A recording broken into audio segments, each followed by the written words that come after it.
Welcome to the course Culturally Responsive Built Environments. So today we are at lecture 5 and we are talking about the new vernacular. A little recapitulation from our previous lecture. We did discuss about how the folk traditions are classified by Amos Rappaport in his book House, Form and Architecture. He mainly classifies from primitive and pre-industrial vernacular and high style and modern vernacular. So initially, he refers with a kind of understanding of primitive. It is how a model is developed and adjusted to suit all the cultural and the economic and the social needs in a given particular time, and they sets it what is the best suited for them. And this particular model may have some few variations, individual variations, but it is all produced by the societies. So this is where it is built by all. So everyone is involved in building their habitats, their houses. It is everyone's issues or is everyone's business. So here everyone is actively involved in making their places. So this is what mostly a primitive societies talk about, because each and every concern is the concern for each and every being of that place.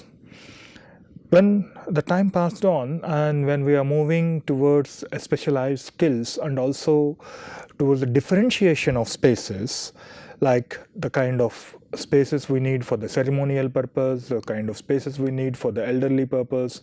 So there are different variations which has evolved in time process. And this is where the individual variations have gone into more specifics. Though they are aware of what building types they need, what is commonly accepted forms for them, but here most of the active part is taken by the carpenter or the tradesman who actually builds it. So because there's much specializations have been came into existence. So that is why this pre-industrial vernacular is often referred, where it is built by the tradesman. Here the owner is a participant in the design processes. The tradesman is sitting with the owner and discussing what do you want and what do you need and what are your dreams and aspirations and what are your needs. But the owner merely is not a consumer. Though he is a participant, he is not a consumer. So in the earlier stage, one is using the spaces and through a trial and error procedures, they are modifying and developing a particular model. Whereas the third one, which we haven't much discussed in the last class, which is about the high style and the modern vernacular. Here, with time, again, there have been many specialized building types, and each building being is an original creation. So this is how the specializations is further differentiated, and they have been built by a team of specialists. So a carpenter does the crafts work, a mason does the mason work, an engineer does his work. So that is how we talked about. And with all these discussions on the vernacular architecture, maybe especially the folk architecture, which is a common man architecture, and we are moving from Bernard Rudowski's, and which is in 1965, architecture without architects, which he referred as non-pedigreed architecture, and we moved further to house, form and architecture of Amos Rappaport and his further contributions on the meanings of built environment. So Paul Oliver, he summarizes all of the understanding, because this whole awareness of vernacular architecture have started mostly from 50s and 60s onwards, and then Paul takes it further and he composes the Encyclopedia of Vernacular Architecture of the World. He defines the vernacular architecture comprises the dwellings and all other buildings of the people related to their environmental context and available resources. They are customarily owner or a community built utilizing traditional technologies. All forms of vernacular architecture are built to meet specific needs. In fact, Paul have already developed further in his work a book titled Built to Meet Specific Needs. So that is where the needs, how they keep changing and how a man is evolving himself and his understanding towards the habitat, accommodating the values, economies, and the ways of living of the cultures that produce them. So it is not just only for the economic need a man is making his place. It is also a value is inbuilt in the way the process is involved in making his houses, making his places. So the aesthetic quality is not specially created for each house.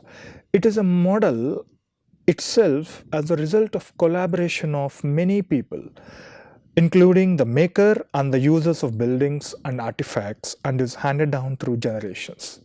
So basically, the moment we are talking out, it is not a single person making it. It has been a contribution from many people. It could be a contribution from different craftsmen, it would be a contribution from the owner, it could be a contribution from the maker.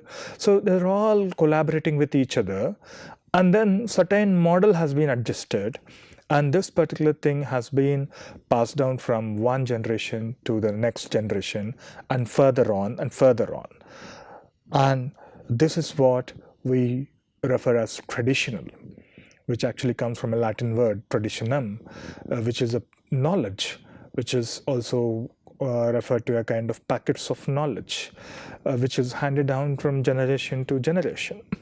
So briefly here I point out what is a tradition. So here it is a kind of an accepted kind of law which is honored by everyone.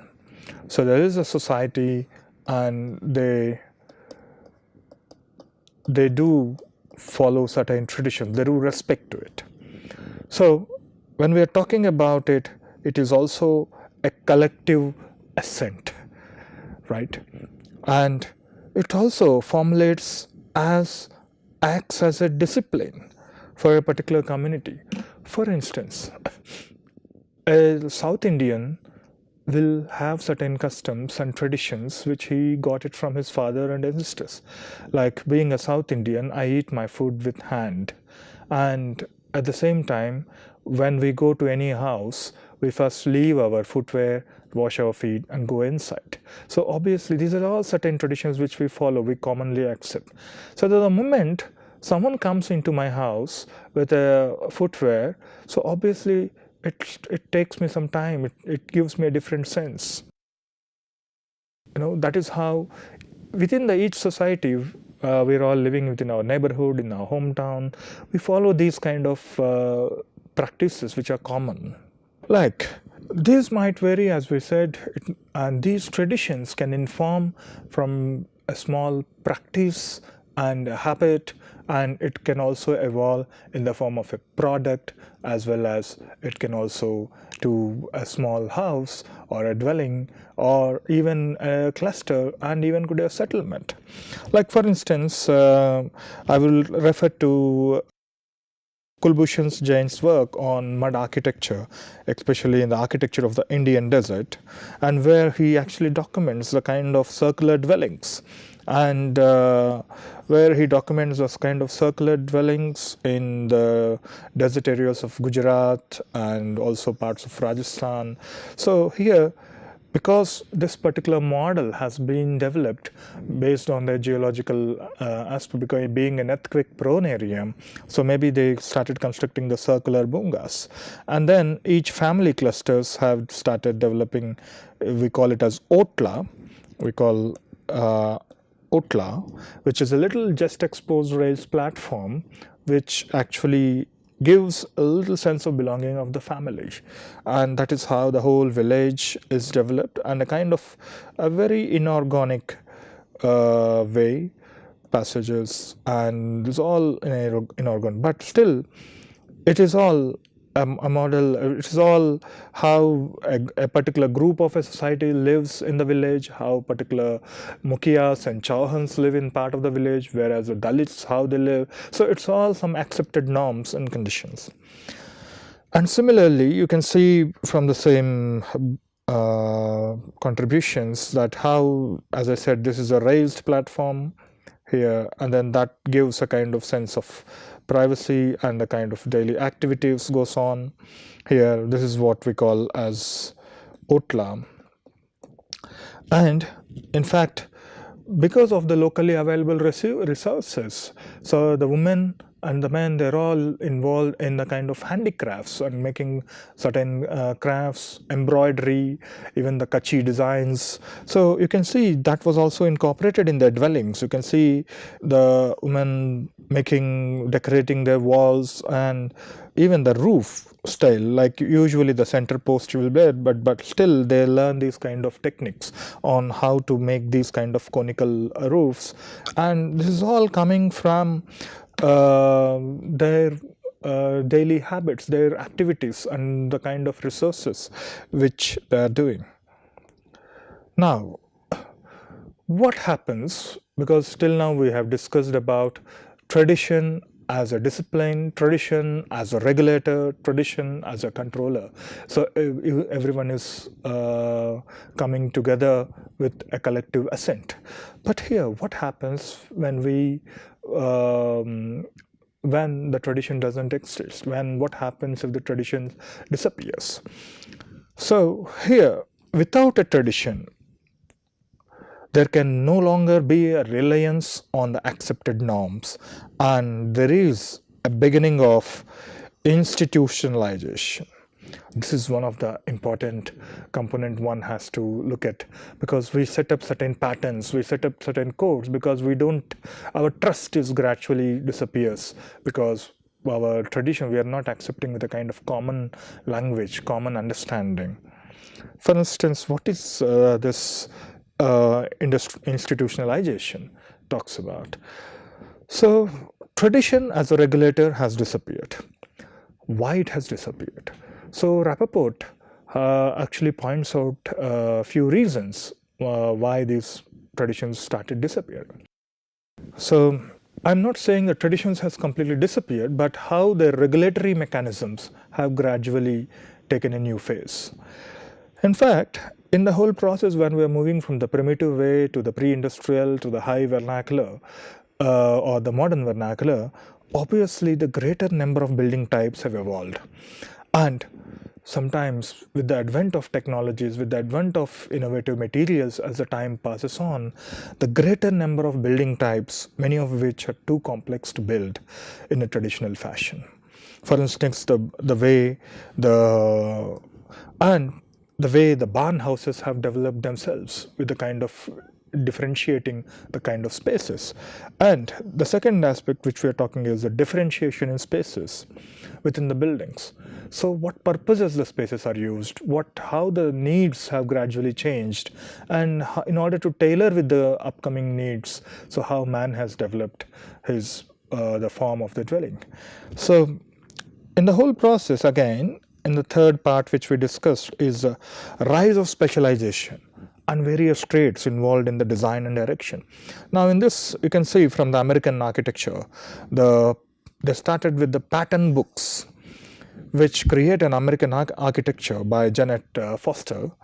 So in fact, as the different models have started evolving, different typologies have started evolving, different specializations. The one who is making a glass has a different specialization. The one which is making these kind of doors of window with a lower system, they have it.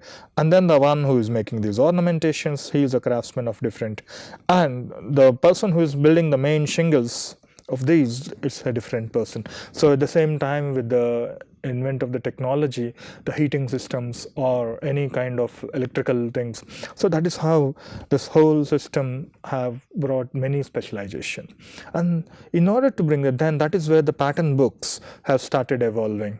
That is very much observed in the American architecture. And when we say about the differentiation of spaces, now you can see, I'll give you a good example of the long houses in the Dartmoor area in the Devonshire. So I'll just show you a small example of how a long house, you can see the slope of, it is following a terrain so that the water drains up. So basically they divide into two components. One is the living area for man, and then for animals. So he have whatever the dung when they wash or everything, so they're all directed like this. So that for that he follows a particular slope. So these kind of differentiation of spaces do take place when man has started evolving his dwelling to, to live more hygienic and to live more. At the same time, living with animals also make his dwelling warmer in the cold climate conditions.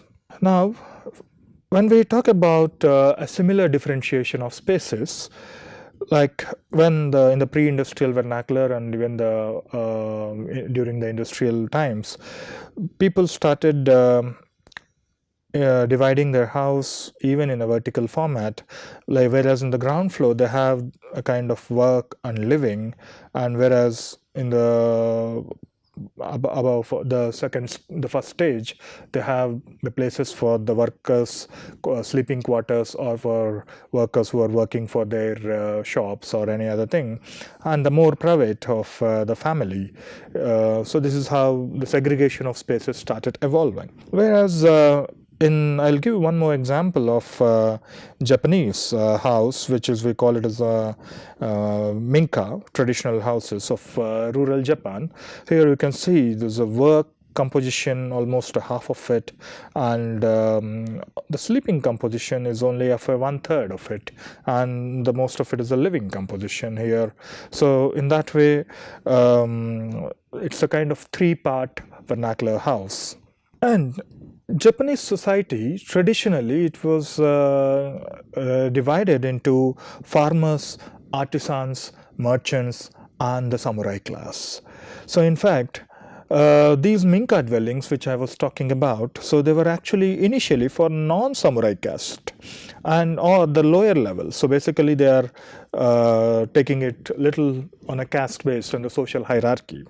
So in fact there are some technical, the local the local terms which we call a noka, which is farmhouses, and machiya, townhouses, gyoka, fishermen's dwellings, and sanka, mountain dwellings. So here you can see the kind of, in fact, in Shirakawa, you can see the kind of traditional minka dwellings of huge, dense thatch roofs, and how they're all built in. In fact, there was also some UNESCO World Heritage Sites of these minka homes still today exist. Now, when we talk about the traditions and how the differentiation of spaces, we are coming also with the specializations. In fact, it's not only the usage of spaces, it is also about how they are building up by various actors. Now, the second thing which we talk about is the loss of common shared value system and the image world, with a consequent loss of an accepted and shared hierarchy. In fact, I'll talk about a small example of Srirangam. It is somewhere near down south, near Tiruchirappalli. And this is a hometown. It's referred also as a temple town. And this is laid in a kind of concentric circles. It have like, so the center one is for God, and then it is referred with a different occupation base. So that is how the concentric, the whole town, you can see the walls here, right? So like that you have these concentric layers. But look at it, and each rectilinear forms, they're all dedicated for certain livelihood-based groups who are working on bronze utensils or the potters. They're all, and then they're looking at the format of, though it is in the late 18th century, so you look at the kind of understanding of what people had. And they used to cooperate with each other, and there is a lot of cooperation between different segments of the society as well as within the society also, to understand the common rules and common the common traits, how they can actually live together. So with time, what happened was the disappearance of previous spirit of cooperation.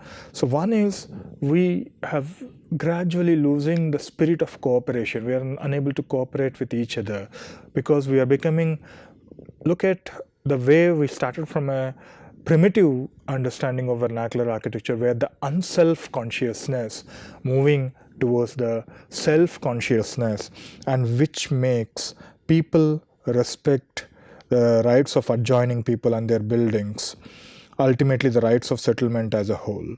So this whole thing, how people used to respect the rights of adjoining people and their buildings, and ultimately the whole rights of settlement as a whole.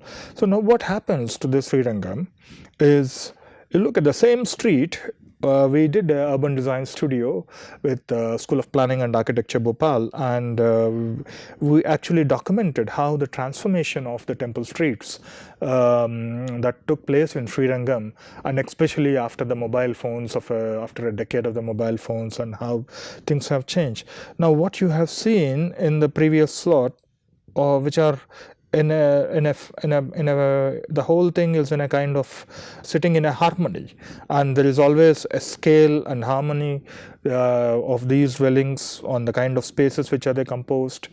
So now if you look at it, the whole thing doesn't follow. If you look at all the shop fronts, each one of them are independent to each other. So it's very difficult to actually bring certain negotiations between even the shop to shop, and talking about even maintaining a small balance between their friends. And the usages of the spaces, how earlier this whole walking system has now converted into kind of shops and the storages. So, and the one more interesting thing in Srirangam case is, it was meant for a symbolic religious place. But now, if you look at the kind of change it has taken place from people, the religious aspects have gradually started, it's diluting the religious traditions. Rather, it is becoming more into the tourist traditions, a touristic place. So, in fact, after the mobile business came into those historic cities, for instance, an Airtel or any Alcatel or any other image. So earlier, the particular house friends or a shop friends had certain typical traditional character, which is portraying a little about their occupation, or their selling the bronze utensils or making of pots or any other thing. But today, they're all become selling of toys, it's anything similar to what you see in a tourist place. And also the mobile recharge shops, where cinema actors will be posing on the Airtel hoardings. So the whole front is completely, the meaning of the traditional and the religious dignity has gradually disappeared, because the same front of a Airtel or any mobile hoarding, it is everywhere, it is same from Kashmir to South. And first we talked about, if you look at the process, we talk about diversity of these building types and differentiation of spaces. This has resulted in kind of rise of specialization, and we did discuss about a loss of common shared value system and disappearance of the cooperation, which is also talking about institutionalization. And This is where the lack of cooperation leading to the introduction of controls such as codes or regulation concerning the alignments and setbacks. For example, even in the early 15th centuries or 16th century, you can see that laws of Indies, where they talk about the Spanish colonies, they have actually talked wherever they have developed certain codes and norms, how actually a settlement has to be framed. For instance, the Plan of Manila, which they talk about the kind of narrow straits and the orthogonal grades. And so, in fact, in 1680, the compilation of the Law of Indies plans were set forth in the detail of every facet of creating a community, including a town planning. So, in fact, these laws are one of the guidelines how they actually set the whole structure of the town planning, making the settlements, and they have been giving these kind of certain regulations, a body of 148 regulation configuring any settlement according to the rule of Spain and its colonies. It is not only within the Spain, but they have said, yeah, to establish their identity and their whole system. So they incorporated these kind of regulations. Whereas similarly in the Chinese side of it, you can see the imperial city and the inner city and the forbidden city of the Chinese city, where in the Peking, which is the former name of the kind of Beijing, you can see that it is this red line, which is actually forms a kind of imperial city, and this is the forbidden city. And you can see the government offices, everything is maced with a kind of color patterns, shade yellow, and the great houses is in pink.